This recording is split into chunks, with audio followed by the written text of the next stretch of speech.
dilawat Tuhan. Mari sama-sama dengan saya kita berkata, amin. Amin. Puji Tuhan. Silakan kekasih Tuhan duduk dalam hadirat Tuhan. Haleluya. Ya, dengan sukacita menyapa shalom Bapak Ibu.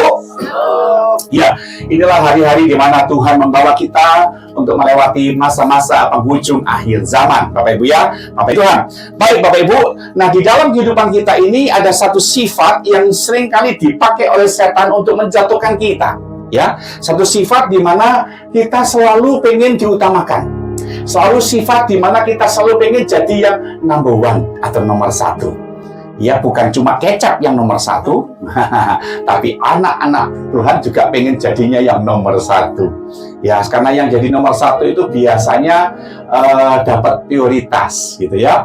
Yang jadi nomor satu itu biasanya dapat kehormatan. Cuma kalau kita memang dipercayakan Tuhan jadi yang nomor satu, bagus, ya, boleh, gitu ya. Tapi fakta dalam hidup kita, Bapak Ibu, tidak semua orang harus jadi nomor satu. Ya, ada orang-orang tertentu yang saya temukan di Alkitab, saya bersyukur ternyata ada orang-orang, ada pihak-pihak yang juga dia ditempatkan Tuhan jadi orang nomor dua, jadi orang kedua. Makanya tema saya pada malam hari ini, indahnya jadi yang kedua. Bukan berarti suami harus dimadu ya Bu ya. Bukan berarti istri harus dimadu ya Pak ya. Jadi orang yang kedua lalu berkata, kok Bapak Gembala enak jadi yang kedua. Aku bolehkan pasanganku kawin lagi. Nggak boleh, bukan begitu ya. Tapi yang dimasukkan di sini adalah indahnya menjadi yang kedua adalah orang yang hidup di dalam panggilan Allah dan dia ditempatkan pada posisinya bukan sebagai yang nomor satu, tapi sebagai yang kedua. Ada apa dengan yang kedua ini? Kenapa kok indah sekali Bapak Ibu ya? Dan saya temukan sekali di Alkitab, ternyata ada beberapa orang di Alkitab yang juga ada kebenaran firman Tuhan yang ditempatkan Tuhan jadi yang kedua.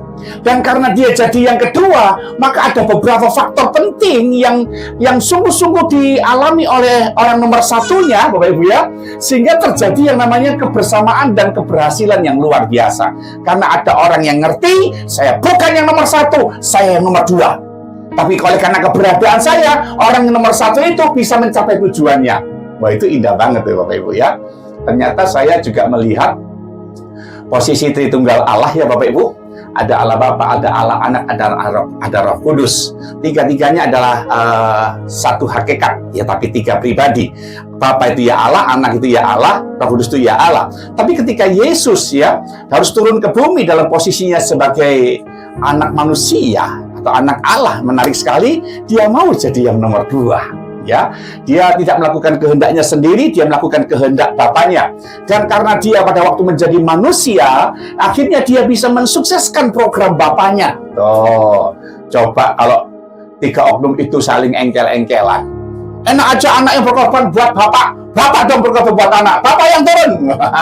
Tapi Yesus nggak gitu, Bapak Ibu. Yesus mau dia berinkarnasi posisinya kepada sebagai anak, dia turun, dia menjadi anak manusia, menjadi anak Allah, supaya kita bisa mencapai program Bapa untuk karya penyelamatan itu. Dan anak yang berkorban buat Bapak.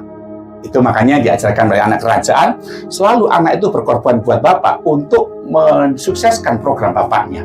Jadi kalau Bapak Ibu merasa diri anak, bersiap-siaplah untuk mensukseskan program Bapak Anda dengan rela berkorban buat Bapak Saudara. Ya, itu yang Yesus ajarkan buat kita.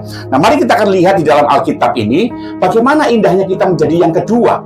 Karena ketika Yesus menjadi yang kedua dalam posisinya waktu dia menjadi anak manusia, menarik sekali program Bapaknya itu mengalami tujuan yang luar biasa.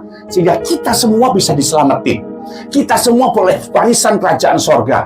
Kita semua bisa menjadi pewaris kerajaan sorga. Wih, saya itu ngimpi ya.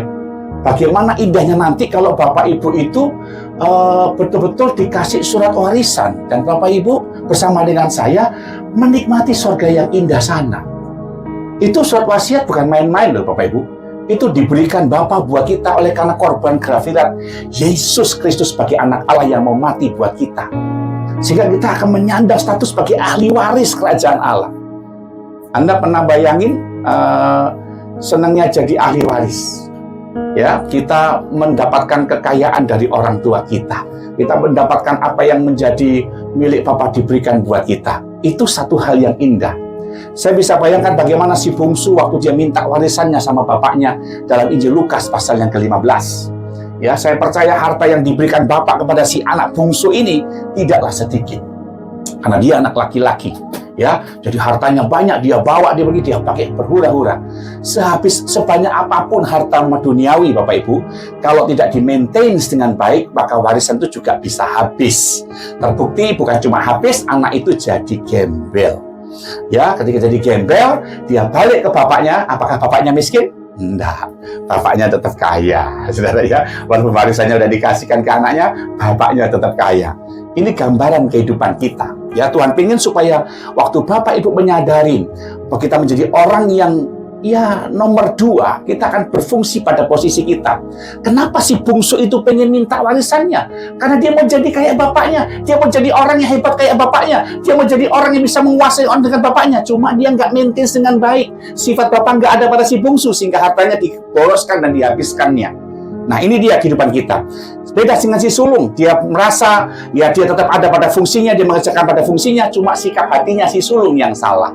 Anak itu juga terhilang. Di rumah bapaknya, dia nggak akrab dengan bapaknya, ya, sehingga dia nggak tahu bagaimana sifat bapaknya, sehingga ngambek. Dan akhirnya dia menjadi orang yang terhilang juga di rumah bapaknya, ya. Tapi pada fungsinya dia menyadari bahwa dia ingin mensukseskan program bapaknya. Dia bekerja di ladang bapaknya. Dia bekerja di peternakan bapaknya, sehingga bapaknya bisa mendapatkan hasil dari pengorbanan si anak-anaknya ini.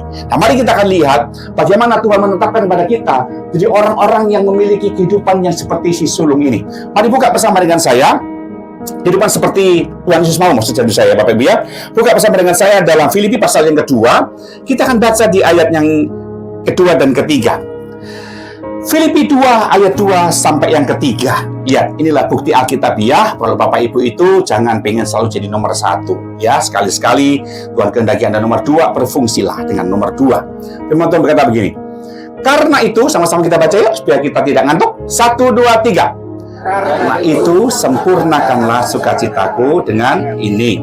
Hendaklah kamu sehati sepikir, segala sesuatu jiwa, satu tujuan, dengan tidak mencari kepentingan sendiri atau puji-pujian yang sia-sia.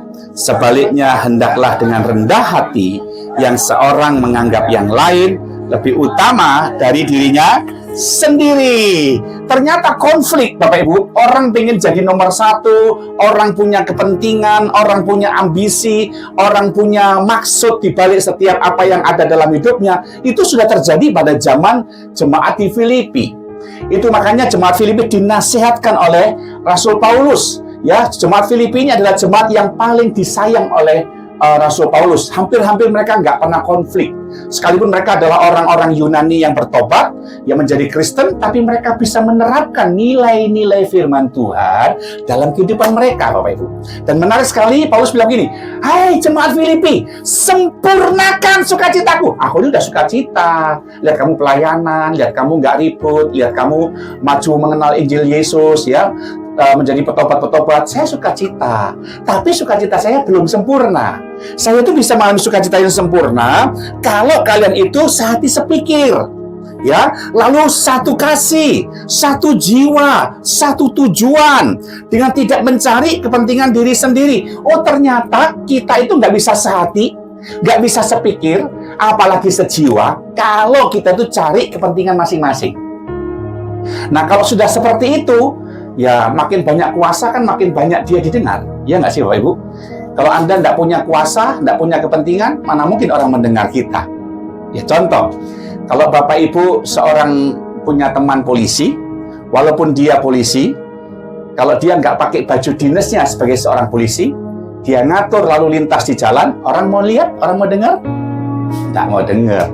Masa dia teriak-teriak pakai baju preman gitu ya, "Hei, aku polisi, stop, ya sama-sama maju, sisi jalan," gitu. Didengar orang, bilang orang gila. Sebaliknya, mungkin Bapak Ibu bukan polisi betulan, gitu ya. Ya, Anda punya teman mungkin bukan polisi betulan, dia jadi polisi tapi nggak diterima, akhirnya dia pinjam tetangganya baju polisi.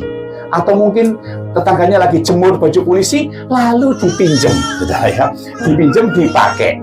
Sekalipun mungkin dia bukan orang kaya, Tapi ketika dia pakai baju tetangganya yang polisi itu, dia pergi ke simpang jalan tembus PKT, dia ngatur orang dengar kira-kira? Dengar. Ya, kamu jangan. Jangan, karena pakai baju polisi. Dia punya kekuatan, dia punya kepentingan. Mengapa dia pakai baju polisi? Dia punya kepentingan. Kepentingannya apa? Pengen dipuji. Oh, hebat polisi itu, bisa ngatur jalan lalu lintas. Dia punya kepentingan apa? Tuh ya, dia punya kuasa. Menunjukkan dia punya power. Kan gitu. Nah, itu kalau kita salah menggunakannya, maka akan terjadi gangguan kesehatian, gangguan sehati sepikir, gangguan kesejiwaan kita. Kenapa? Masing-masing punya kepentingan pribadi. Nah, kalau orang punya kepentingan pribadi, Bapak Ibu, selalu akan geser orang-orang yang menghalangi dia. Kenapa? Dia mau jadi yang nomor satu. Itu sebabnya Tuhan ngajarin buat kita, kalau kita mau membuat sukacita Tuhan itu menjadi sempurna, Tuhan ngajarin buat kita jangan punya kepentingan pribadi, ya. Atau orang suka cari pujian yang sia-sia. Ini dia ini. Saya bukan nyindir, bukan nyinggung, saya cuma nyampaikan firman Tuhan ya Bapak Ibu ya. Jadi jangan ada yang merasa, wah ini Pak Gembala ini nyindir saya. Enggak, sama sekali enggak. Karena ini terjadi di mana-mana. Orang itu pengen punya kepentingan pribadi, pengen berjasa dengan segala yang dia buat, karena cari pujian. Coba Bapak Ibu jawab. Dalam hal apa jemaat itu cari pujian? Ada yang jawab kira-kira? Satu saya kasih contoh. Kalau sumbangannya besar, pengen dipuji. Ada satu gereja, saya nggak sebut namanya, gereja apa. Wih, kalau dia nyumbang, namanya nggak disebut, ngamuk itu orang saudara. Oh iya, ngamuk. Dia senangnya dikeploi. Wah, sumbangannya besar, dikeploi gitu ya. Kalau dikeploi, ya sudah nggak dapat berkat di sorga. Lu mana upah saya Tuhan? Ya sudah kan kamu ditepuk tangannya orang di bumi. Makanya Tuhan ngajarin kalau tangan memberi, tangan kiri nggak usah tahu. Itu maksudnya apa? Jangan cari pujian. Ya toh Bapak Ibu, kalau kita cari pujian, selalu hasilnya akan perpecahan Bapak Ibu. Selalu hasilnya adalah pertengkaran. Mari sama-sama kita merenungkan diri. Dalam hal apa seringkali kita pengen dipuji? Dalam hal apa kita cari supaya orang itu muji kita, sehingga ada orang lagi yang kalau maaf pelayanannya bagus pengen dipuji. Ada orang ini khotbahnya jelek gitu ya. Lalu dia nggak suka sama si B. Lalu si B ini muji khotbahnya yang jelek itu, langsung diajak makan, saudara. Ya langsung diajak makan. Kenapa? Cari pujian. Sehingga menjadi orang yang nggak benar. Seorang tadi saya taruh di grup keluarga kan kemarin, seorang mertua marah-marah sama menantunya. Menantu cap apa ini? Siang-siang gini masih tidur. Anak gak diurus, tiap hari main HP, gak masak, gak cuci baju. Oh, kamu isori, anakku kok bisa suka sama kamu, mantu males kayak gini? Mantunya bangun. Anakku punya kelebihan, Ma. Kelebihan apa? Aku punya kelebihan, punya mama mertua yang baik, udah baik cantik lagi, pintar masak lagi. Masak sih kata mamanya. Yaudah kamu tidur lagi, mama tak masak. Sukanya cari pujian kan gitu ya toh. Nah makanya hari ini Tuhan ngajarin supaya kita belajar, supaya melakukan segala sesuatu dengan tulus. Karena kalau Anda suka dipuji di bumi, ya udah Anda nggak dapat upah yang di surga. Upahnya udah Anda terima di bumi, kok dikeploi orang, dipuji orang gitu kan, itu kan berbahaya sekali Bapak Ibu ya. Nah jujur, sifat haus pujian itu boleh saya bilang ya, itu sifatnya Lucifer. Nggak percaya, saya buktiin ya. Ayo kita buka Yeskiel pasal yang ke-28. Yeskiel pasal yang ke-28. Kita baca ayatnya yang ke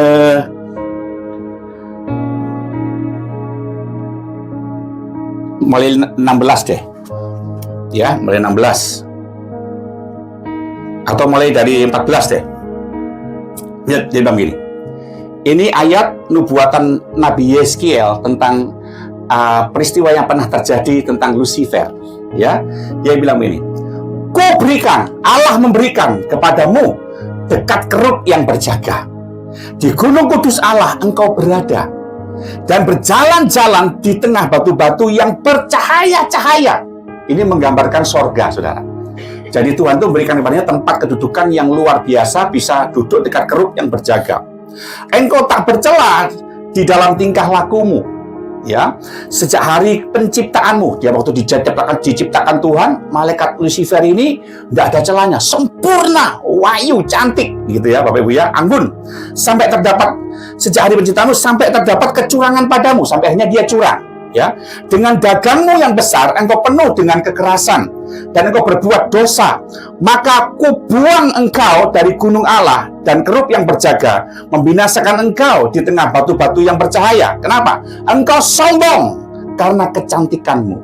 Minta dipuji. Ya kan? Hikmatmu kau musnahkan demi semarakmu. Ke bumi kau kulempar, kepada raja-raja engkau kuserahkan, menjadi tontonan bagi matanya.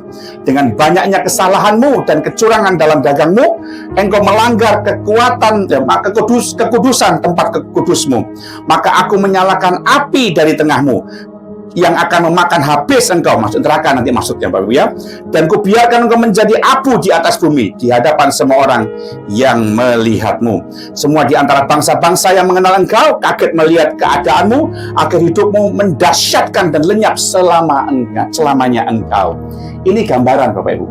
Lucifer itu adalah malaikat terindah. Mungkin saya boleh pada waktu itu bisa dibilang the number one, malaikat nomor 1 dari seluruh kalangan malaikat.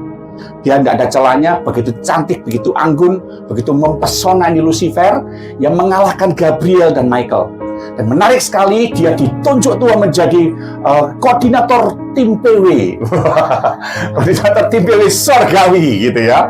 Saking anggunnya, dia tuh kok lihat, ternyata mimpin malaikat muji Allah itu enak ya. Dipuji itu enak. Hebat ini Lucifer. Mungkin dia kreatif ya, bisa bikin nada-nada, bikin lagu-lagu yang indah untuk dinyanyikan buat Allah. Dia pikir, enak juga dipuji, enak juga dielulukan ini.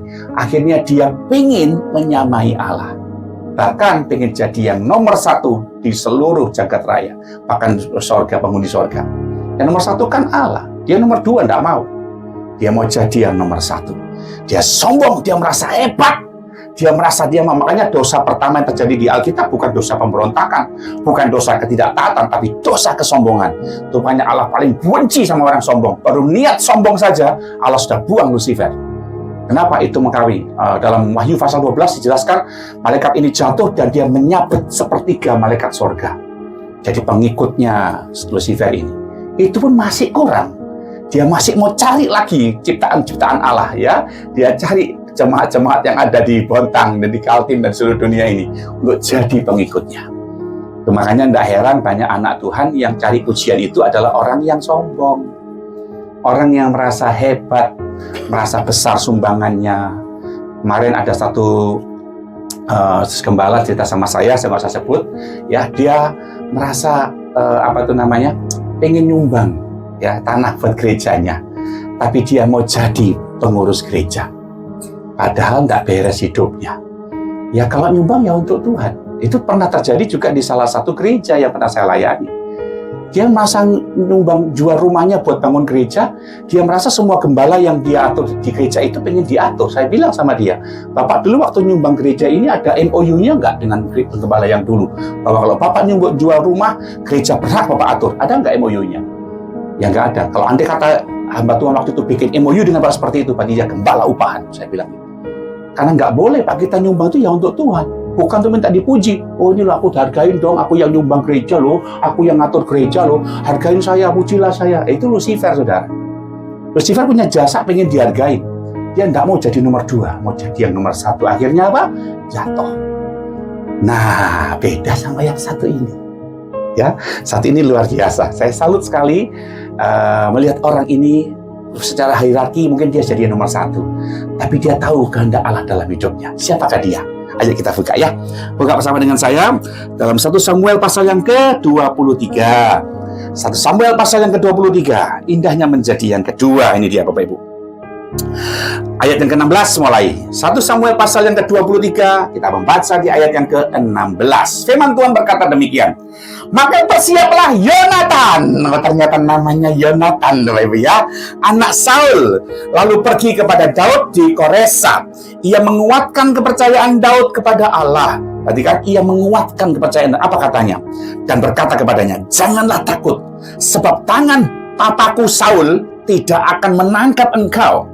Ya, dalam terjemahan yang dikatakan tidak akan pernah bisa menangkap engkau. Engkau akan menjadi raja atas Israel. Dan aku akan menjadi apa?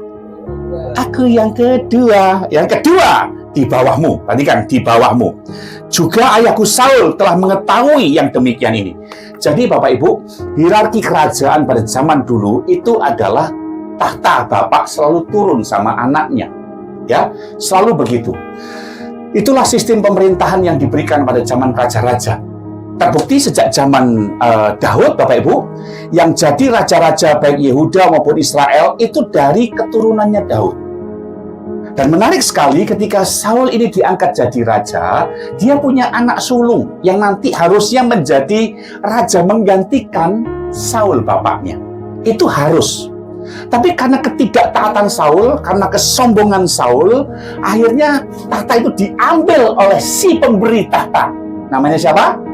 Allah sendiri. Diberikan kepada Daud. Ya, Bapak Ibu, diberikan kepada Daud. Saya nggak ngerti kenapa kok sampai Yonatan ini tidak ada di hati Allah untuk dia dipakai oleh Allah menjadikan pengganti papanya. Tapi justru kenapa Daud? Salah satu tafsiran saya yang paling kuat adalah karena Daud ini punya hati yang tertuju kepada Tuhan. Hatinya begitu haus akan Tuhan, melebihi segala-galanya. Sehingga kerinduan Daud ini akan Allah, itu nembus hatinya Allah. Mungkin Yonatan tidak punya level seperti Daud. Gitu ya Pak Ibu ya. Makanya jadi anak Tuhan itu memiliki kerinduan cari Tuhan terus Bapak Ibu. Karena itu menyentuh hati Tuhan. Anda punya persaingan macam manapun ya, kayak Daud sama Yonatan ini kan bersaing, misalnya seolah-olah mendapatkan tahta kerajaan, seolah-olah seperti itu. Tapi lihat, Daud nggak pernah mengharapkan jadi raja. Daud nggak pernah mengharapkan jadi pemimpin orang Israel. Yang harapan cuma satu, ya merindukan Tuhan lebih dari segalanya. Tuhan kasih dia bonus memimpin kerajaan Israel. Hati rindunya ini yang luar biasa. Tapi sikap Yonatan begitu dia melihat yang namanya keputusan Tuhan jatuh atas Daud menjadi orang nomor satu, dia nggak kudeta, dia nggak provokasi, tapi dia justru menopang Daud. Dan dia berkata apa? Aku jadi orang kedua di bawahmu, tidak apa-apa. Sekalipun secara hierarki kerajaan, Yonatan ini yang berhak jadi raja, bukan Daud. Tapi karena dia menghargai pengurapan yang diberikan Nabi Samuel atas Daud, papanya tahu hal itu. Itu makanya nggak ada cara lain, papanya berusaha untuk membunuh Daud dengan cara apapun. Tapi Yonatan tahu, papaku nggak akan pernah bisa. Karena aku melihat ada pengurapan dan tangan Allah atas Daud. Semangat ya Daud ya, aku ada di pihakmu, nanti aku jadi orang nomor dua. Nggak apa-apa. Di mana letaknya Indah jadi nomor dua? Orang yang punya hati seperti Yonatan ini adalah orang yang belajar menghormati kedaulatan Tuhan. Orang yang belajar untuk memposisikan dirinya menjadi pelengkap bagi orang di sekitarnya. Dia tidak punya kepentingan pribadi, dia tidak cari pujian. Dia dengan rendah hati menganggap yang lain lebih utama. Daud, kamu yang jadi raja. Karena memang Tuhan menetapkan kamu jadi raja. Aku jadi nomor 2 di balikmu aja nggak apa-apa. Kamu RI 1, aku RI 2 ya nggak apa-apa. Gitu ya. Misalnya gitu. Dan ini yang luar biasa Bapak Ibu. Kira-kira kerendahan hati ini ada nggak pada kita? Indahnya, kenapa kita bisa menjadi pribadi yang di nomor 2 indah? Karena saya bisa membuktikan kualitas kerendahan hati saya, yaitu saya belajar menghormati kedaulatan Tuhan dalam hidupnya. Dan itu terjadi Bapak Ibu. Saya rindu supaya hari ini Bapak Ibu tidak berusaha untuk menunjukkan kesombongan dengan apa yang ada pada saudara. Karena Anda ingin jadi nomor 1. Wah, mestinya aku yang di posisi itu, mestinya saya yang di situ. Tapi lihat, luar biasa ya, ada orang seperti Yonatan yang mau jadi yang nomor 2. Aku akan topang, saya akan support kamu, walaupun saya mungkin bukan ketua, walaupun saya mungkin bukan presiden, walaupun mungkin saya bukan gembala, tapi saya akan siap jadi yang kedua, menopang pelayanan Anda. Itu yang luar biasa. Dan ternyata itu take place di hati Tuhan. Itu menyenangkan hati Tuhan. Kenapa demikian? Terbukti bahwa kita bukan menjadi penghambat bagi kerajaan Allah. Karena setiap kali Tuhan mengangkat orang nomor 1 memimpin ke sebuah proyeknya Allah, Bapak Ibu, Tuhan punya rencana dalam hidupnya. Kalau kita menjadi pribadi-pribadi yang ingin melawan mereka, maka itu akan membuat kita berhadapan dengan si pemberi kuasanya. Saya ulangi, ketika Tuhan mengangkat seseorang menjadi orang nomor 1 untuk memimpin proyek Allah, Bapak Ibu ya, itu berarti Tuhan punya tujuan khusus dengan orang ini. Kalau ada orang yang berusaha untuk melawan orang nomor satu yang ditetapkan Tuhan tadi, maka dia sedang berusaha untuk melawan orang yang telah menetapkan si nomor satu tadi. Contohnya siapa? Musa. Apakah Tuhan bicara cuma sama Musa? Sama kami juga bisa. Wah, gitu ya. Itu suara-suara orang Israel yang memberontak sama Musa. Dan lihat akhirnya mereka semuanya binasa. Karena nggak pernah ada di Alkitab orang yang meninggikan dirinya karena kebisaannya itu berhasil dalam tugas. Nggak pernah ada. Yang ada adalah kehancuran. Belajar seperti Yonatan, dia bisa rendah hati dan dia bisa menopang Daud. Dan itu yang terjadi dalam hidup kita. Banyak di antara kita orang-orang yang berpotensi ya untuk menjadi pemimpin atas kita, mulai jadi RT kah mungkin mau jadi ketua kah, ketua apa saja ya, mungkin jadi atasan kita lah, padahal mungkin dia bawaan kita. Luar biasa. Satu kali saya kerja di perusahaan kayu Bapak Ibu, tahun 96 yang lalu, 95. Padahal saya bukan sarjana kehutanan, ya, saya sarjana ketuhanan. Ya artinya sekolah teologi kan gitu. Tapi sekolah teologi bisa kerja berurusan dengan perhutanan. Sehingga saya dipercayakan menjadi manajer produksi kayu-kayu log hutan itu. Tahukah saudara?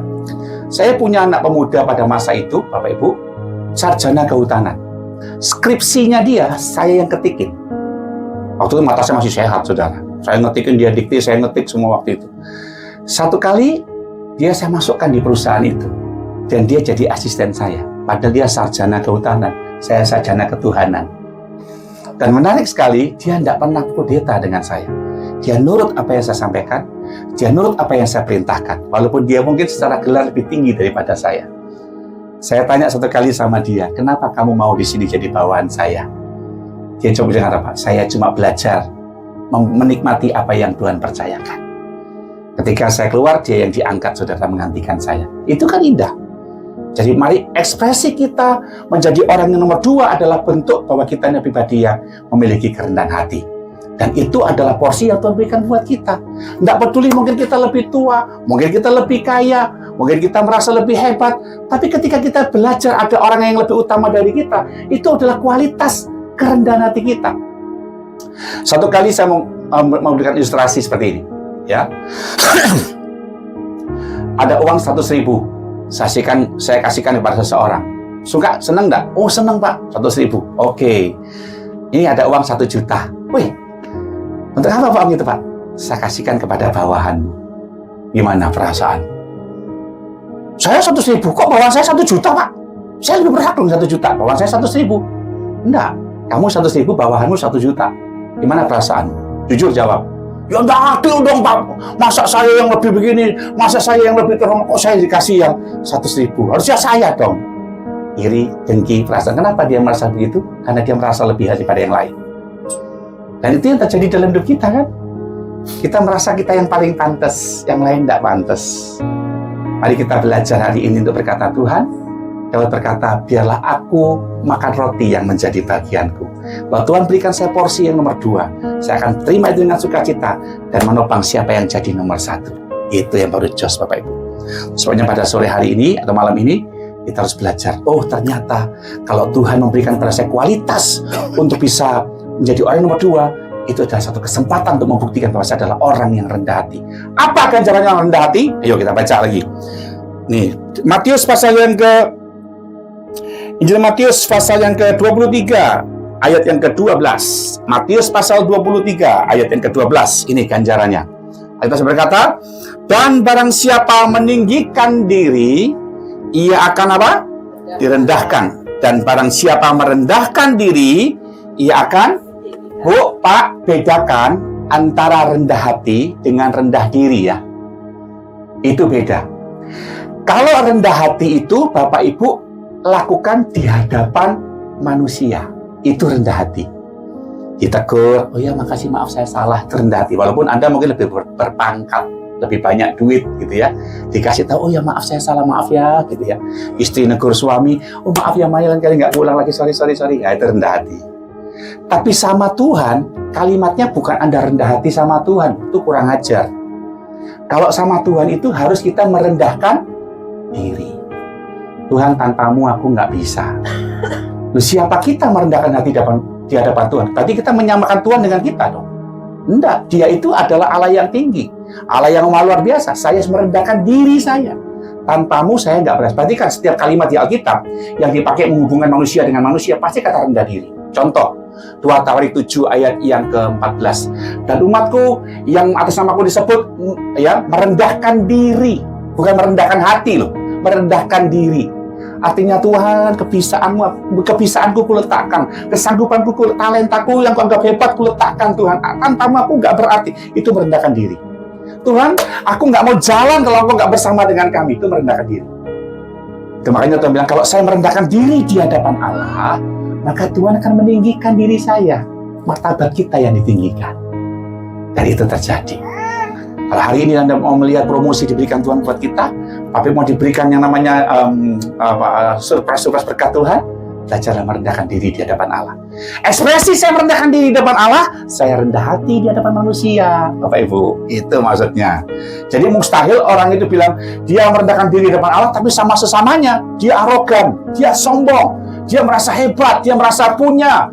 Ya, mungkin saldonya mulai bertambah, kemudian omsetnya menambah, mulai muncul tanduknya. Itu bukan rendah hati, Bapak Ibu. Tapi dia tak bisa menjaga kualitas rendah dirinya di hadapan Allah dengan hubungan dengan sesamanya. Gitu loh, Bapak Ibu. Dia nggak ngambekan, dia nggak tersinggungan, tetap bisa dikasih tahu kalau dia salah, walaupun dia mungkin duitnya banyak. Gitu. Ya, Tuhan ngajarin buat kita. Seperti siapa? Nih, saya contoh lagi. Coba buka bersama dengan saya Injil Yohanes pasal yang ke-3, ayat yang ke-30. Nah, ini dia nih. Injil Yohanes pasal 3 ayat yang ke-30. Nih, lihat nih. Ini orang nomor 2 lagi nih. Ya. Kita mulai baca di ayatnya yang ke-27. Jawab Yohanes, perhatikan. Tidak ada seorang pun yang dapat mengambil sesuatu bagi dirinya kalau tidak dikaruniakan kepadanya dari sorga. Ini Yohanes Pembaptis ngomong gitu. Ya, kamu sendiri dapat memberi kesaksian bahwa aku telah berkata, aku bukan Mesias, tapi aku diutus untuk mendahulinya. Yang empunya mempelai perempuan ialah mempelai laki-laki, tetapi sahabat mempelai laki-laki yang berdiri dekat dia dan yang mendengarkannya sangat bersukacita mendengar suara mempelai laki-laki itu. Itulah sukacitaku, dan sekarang sukacitaku itu penuh. Saya suka kalimat ini, dengar baik-baik. Ia harus makin besar, tetapi aku harus makin kecil. Ada satu lagu lama yang suka bilang begini, nggak tahu yang mungkin yang Pentakosta lama tahu gak lagu ini ya? Lagu ini, dia harus makin bertambah, ku harus makin berkurang. Terus nama Yesus saja disembah, ku di tempat paling belakang. Bila Yesus ditinggikan dan salibnya diberitakan, pasti dia menarik apa? Semua orang datang kepadanya sekarang. Ini kan tepuk tangannya Maria begitu kita ya dahsyat. Yes. Ya Bapak Ibu ya, jadi Tuhan ngajari lewat Yohanes Pembaptis. Aku kan sudah bilang sama kamu dan kamu tak menyaksikannya. Aku bukan Mesias. Hari itu Bapak Ibu, kalau dia mencuri kemuliaan, ketika dia bertobatkan banyak orang, baptis banyak orang, orang tanya, apakah kau Mesias? Yohanes bilang, gitu. Oh, langsung saudara. Semua orang akan sujud menyembah dia. Wah, fansnya akan banyak. Tapi ini kebalikannya. Nah, kita ini kan, maaf kata ya, jujur ya, kadang-kadang kan suka curi-curi kemuliaan dikit-dikit. Begini yang kerjain siapa ini? Nggak tahu. Padahal yang ngerjain bukan dia, nanti dia tahu, saudara. Kadang-kadang kita curi kemuliaan. Dan itu bukan mentalitas orang menganggap dirinya nomor 2. Dia merasa dia pengen cari pujian. Wih, hebatnya ini siapa yang bikin ini? Wih, hebatnya ini siapa yang... Oh, saya yang bikin ini. Dia cari pujian. Tapi Yohanes enggak. Loh, kamu kan sudah mendapat kesaksian dari aku. Aku ini bukan Mesias. Dia ya Mesias. Mempelai wanita itu punyanya mempelai laki-laki. Saya sahabat mempelai wanita itu bersuka cita. Kalau mempelainya datang, dia udah seneng. Dan aku ini udah seneng sekarang. Aku ini kan sahabatnya mempelai laki-laki itu. Dan dia sudah datang. Aku ini seneng dia datang. Kenapa yuk? Karena murid-muridnya Yohanes banyak pindah kepada Yesus. Saya tidak menutup hati saya untuk gereja yang buka di Bontang. Ada GMS buka, ya, ada gereja apalagi itu mau buka gitu ya. Silahkan. Ya, saya tidak mau menghambat pertumbuhan tubuh Kristus. Saya belajar dari Yohanes Pembaptis ini. Jemaat pindah gereja itu udah dari dulu. Yakobus, Yohanes, murid Yesus yang disayang Yesus itu, asalnya muridnya sopo? Murid Yohanes Pembaptis, saudara. Melok Yesus semua. Ikut Yesus semua. Dia coba bilang begini, tidak ada seorang pun dapat mengambil sesuatu bagi dirinya kalau kerajaan surga tidak mempercayakan itu kepadanya. Jadi kalau hari ini jemaat GB Clear bisa dipercayakan domba-domba seperti Bapak Ibu Saudara, itu surga yang mempercayakannya kepada GB Clear, pada saya. Saya juga harus besar hati. Kalau ada gereja lain yang baru buka, dipercayakan domba-domba di sana. Nggak boleh ngiri, saudara. Biarkan kita makan porsi menjadi bagian kita. Yaitu tergantung kesetiaan dan komitmennya jemaatnya masing-masing saja. Satu kali ada satu jemaat, ya dulu jemaat gereja kita yang lama. Lalu dia bilang begini sama gembala yang lama. Pak, saya pindah gereja. Kenapa?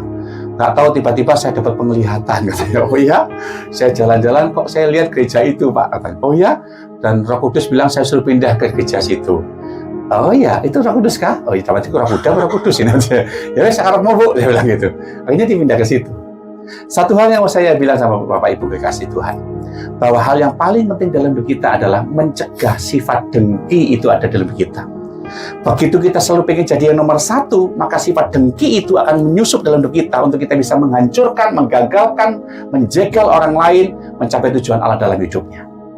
Tuhan ngajari kita lewat Yohanes Pembaptis ini, bahwa ketika dia belajar yang kedua, saya akan bisa mensupport orang lain mencapai tujuan Allah lewat keberadaan saya. Dia semakin besar, aku yang makin kecil. Itu posisi Yohanes Pembaptis aman, Bapak Ibu. Dia merasa bahwa dengan keberadaan hidupnya yang ditetapkan sebagai pembuka jalan, bukannya berjalan di depan, yang jadi depan itu Yesus. Saya cuma membuka jalan. Sekalipun dia mati kehilangan kepalanya, dia harus berusaha menjadi orang yang Yohanes Pembaptis merasa jadi orang yang paling berbahagia. Kenapa? Dia menetapkan dan dia menghidupi rencana Allah dalam hidupnya untuk menjadi pembuka jalan bagi Yesus. Dia nggak marah. Yohanes murid-muridnya pindah muridnya Yesus nggak marah. Dia bilang, tidak ada seorang yang dapat mengambil sesuatu bagi dirinya kalau tidak kerajaan Allah mempercayakan baginya. Gak apa-apa, dia harus makin bertambah, aku yang makin berkurang. Kira-kira Bapak Ibu bisa seperti itu? Atau kita gila hormat? Seperti siapa? Seperti ini, coba buka. Injil Lukas pasal yang ke-11 ayat yang ke-43. Ya, ini Alkitab ini lengkap, saudara ya. Dia bilang begini, Lukas 11 ayat 43. Celakalah kamu, hai orang-orang Farisi, sebab kamu suka apa? Duduk di mana? Di tempat terdepan, di rumah ibadat, dan suka ini apa? Suka apa? Menerima penghormatan. Oh, Pak, orang yang gila hormat itu orang Farisi, dan itu celaka, saudara. Sifatnya bukan Farisinya yang celaka sebetulnya, tapi sifatnya itu. Suka dihormati, kalau nggak dihormati dia marah, dia suka disanjung, dia suka menjadi orang yang ternama, dia mau jadi orang yang prioritas, sehingga nggak pengen orang lain melebihi dia. Tahu nggak Bapak Ibu, kenapa Yesus dihabisin oleh mereka? Selain karena alasan Yesus mengaku Allah, Bapak Ibu ya, yang kedua, karena dia nggak mau ada orang lebih hebat daripada mereka. Ada orang lebih berkuasa daripada mereka, ada orang pandai cakap mengajar lebih daripada mereka, ada pengikut yang lebih banyak daripada mereka. Mereka nggak mau, makanya Yesus bisa disalibkan. Nah, itu terjadi bagi orang Farisi. Kita kalau sudah punya sifat selalu pengen jadi orang nomor satu dan gila hormat, percayalah, hidup kita akan jadi orang yang menyusahkan orang lain dan merusak pekerjaan Tuhan, dan itu celaka. Mari kita saling mengingatkan, mari kita belajar saling menopang satu dengan yang lain, bahwa hidup kita ini adalah milik Allah dan Allah punya porsi kita masing-masing. Jadinya kita nomor satu kalau kita bisa belajar memahami berkat ketika kita jadi orang nomor dua. Filipi pasal 2 ayat 5 ayat yang ke-6-7 dikatakan, maka Allah sangat meninggikan Yesus, dan mengaruniakan kepadanya apa? Nama segala nama. Semua yang di langit, di kolong langit dan di bumi harus tunduk pada nama itu. Kenapa? Dia mau jadi yang kedua. Makanya Tuhan tinggikan dia, Allah tinggikan dia jadi pribadi yang berkuasa. Sehingga kita bisa pakai namanya sampai hari ini buat nyembuhkan orang sakit, buat ngusir setan, buat menyatakan keajaiban. Nama Yesus dari orang yang nomor 2 bisa jadi pribadi yang utama karena kesederhanaan. Makanya mari Bapak Ibu mulai hari ini belajar Tuhan, kalau hari ini kau tetapkan saya menjadi orang yang kedua, untuk apa? Untuk menopang orang lain, membuktikan kualitas rendah hati saya, dan untuk membuat tujuan Allah berhasil dari orang lain. Itulah yang Tuhan tetapkan dalam diri kita, sehingga kita menjadi pribadi yang berkemenangan. Coba kalau istri nggak mau jadi nomor 2, pengen jadi nomor 1, nggak ada kata tunduk itu Bapak Ibu, serius. Hai istri, tunduklah. Sudah tahu kenapa? Karena istri itu lebih hebat daripada suami. Setiap kali Paulus ataupun Petrus ngomong soal rumah tangga dan pernikahan, pasti yang ditembak duluan istri.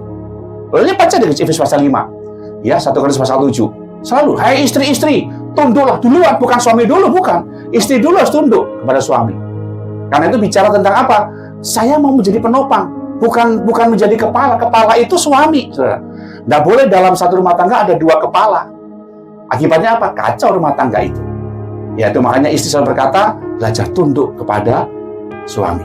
Satu kali Raja India sangat stres dan sangat bingung, termasuk dirinya sendiri. Kenapa laki-laki di negeri saya ini kok pada takut sama istri semua? Katanya gitu ya. Kok istri berkuasa, sehingga dia bikin sayembara. Dia mau cari di negerinya mana pria yang bisa tidak takut sama istri. Dia buat pengumuman, siapa pria yang di negeri saya kumpul di lapangan dan di alun-alun. Wah, semuanya kumpul gitu ya. Lalu raja bilang gini, siapa pria yang tidak takut istri, semuanya pindah sebelah kanan. Yang tidak takut istri, sebelah kiri. Saya ulangi ya, siapa pria yang takut sama istri, semuanya pindah sebelah kanan. Yang tidak takut istri tetap di sebelah kiri. Wah, hampir 99,9% laki-laki itu pindah semua ke kanan, saudara. Wah, gerombolan ya suami takut istri. Tapi yang lucu, ada satu orang tetap di kiri. Rajanya senang. Di tengah-tengah kerajaan saya di India ini masih ada ternyata satu orang yang tidak takut istri. Bangga saya dipanggil, dikasih hadiah. Jadi namamu siapa? Mahmir katanya. Kamu hebat ya. Kenapa kok bisa tetap ada di kiri sementara yang lain semua ada di sebelah kanan? Mahmir bilang begini, tadi sebelum berangkat istri saya bilang harus selalu sebelah kiri, Pak. Ya. Bodoh, ternyata kamu juga takut istri. Tidak ada satupun yang takut istri ya. Itu yang Tuhan tunjukkan sama kita, bahwa bagaimana kita ini kehilangan kualitas tunduk hanya gara-gara apa? Kita ini nggak ngerti posisi kita, Bapak Ibu. Jadi dominasi sama yang nomor 2. Yang nomor 2-nya juga nggak tahu diri ya. Makanya Bapak Ibu harus belajar. Kita harus belajar mengerti bagaimana hidup yang mengasihi Tuhan. Saya banyak belajar dari istri saya ya. Kami dari pacaran tuh istri saya panggil saya Koko. Ya, dulu waktu itu kenapa? Karena dia lebih tua dari saya. Ya, kamu manggil saya Koko, dia lebih tua. Kenapa? Harus dia belajar menundukkan diri dengan saya. Ya, makanya dia panggil saya dulu Koko. Sekarang naik lagi, baby. Ya, mari kita belajar hari ini untuk selalu mengerti posisi ini. Kalau seorang mau jadi nomor 1, semuanya pengen nomor 1, kita akan jadinya kudeta dan terjadi perpecahan. Tapi kalau kita bisa menempatkan diri kita pada posisi Allah, panggilan masing-masing, yang nomor 1, oh ya biarlah Tuhan, aku siap ditempatkan Tuhan untuk menopang dia. Temukan saya Yonatan Tuhan, temukan saya sebagai Yohanes Pembaptis di komunitas saya, supaya saya bisa menopang pekerjaan Tuhan dan bisa membuat orang itu mengalami tujuan Allah. Lewat hidup saya berhasil membuat orang lain mencapai tujuannya. Itu lebih membahagiakan Bapak Ibu. Einstein bilang begini, saya bisa mencapai tujuan saya. Einstein ilmuwan itu berkata gini, saya berhasil mencapai visi saya. Kenapa? Karena ada banyak orang yang mau memberikan pundaknya buat saya berdiri di atasnya. Hebat, bukan Einsteinnya yang hebat, tapi orang-orang yang ngasih pundaknya, itu adalah orang yang hebat. Saya bisa seperti sekarang ini bukan karena saya hebat, itu karena Tuhan percayakan istri saya, dan percayakan orang-orang hebat kepada kabit, orang percayakan pada saya diaken-diaken diakones, orang percayakan pada saya guru-guru sekolah minggu, orang percayakan pada saya gembala-gembala MK. Untuk apa? Membuat tujuan gereja ini berhasil. Nama Tuhan dipermuliakan. Amin. Mari kita berdiri sama-sama di hadapan Tuhan. Amin firman Tuhan. Haleluya. Biar pada malam hari ini kita belajar berkata sama Tuhan, Tuhan, hari ini apa yang Kau percayakan dalam hidupku? Jabatan nomor 1, puji Tuhan. Kalau nomor 2 bagaimana? Mari kita belajar pada malam ini untuk terus berkata kepada Tuhan, hidup yang dipersembahkan kepada Tuhan, hidup yang mengasihi Tuhan, dan hidup yang berkenan di hadapan Tuhan. Haleluya Yesus. Terima kasih Bapak. Buka hatimu kepada Tuhan, kita berdiri bersama-sama semua di hadapan Tuhan. Biar malam ini kita berkata, Tuhan, berikan kepadaku hati hamba. Saya datang tidak bawa apa-apa. Saya nanti juga pulang tidak bawa apa-apa. Tapi saya akan membawa kemurahan Tuhan, kemuliaan Tuhan, pertolongan Tuhan dalam hidup ini. Terima kasih, Bapak. Buka hatimu di hadapan Tuhan. Biar hari ini menjadi hari di mana kita melihat anugerah Tuhan dinyatakan. Kita tidak sirik, kita tidak mendengki dengan apa yang telah orang lain berhasil miliki. Saya teringat sebuah cerita yang sangat menyentuh hati saya. Ada seorang ibu mempunyai 2 orang anak laki-laki. Ketika anak ini besar, anak ini dewasa, sama-sama bekerja, kakaknya lebih berhasil daripada adiknya. Dia sangat beruntung, dia lebih mapan, dia lebih sukses. Dan satu kali ibunya berkata kepada anak bungsunya, kakakmu besok akan datang ke rumah. Mama tahu kamu selalu kalah bersaing dengan kakakmu. Ini nak, Mama punya 2 roti. Kue ini kesukaan kalian sejak kecil. Nanti kalau kakakmu datang, kamu kasih kue yang ada gambar bunganya ini kakakmu ya. Karena kakakmu ini nanti waktu makan kue yang ada bunganya ini, dia pasti tidak lama akan mati. Karena Mama kasih racun ganas di situ. Gitu ya, Maya? Ya, nanti jangan lupa ya, kue yang ada bunganya ini kasihkan kakakmu. Karena Mama kasih racun, jangan ketukar loh. Kemudian mamanya pergi. Beberapa saat kemudian sang kakak nelpon adiknya.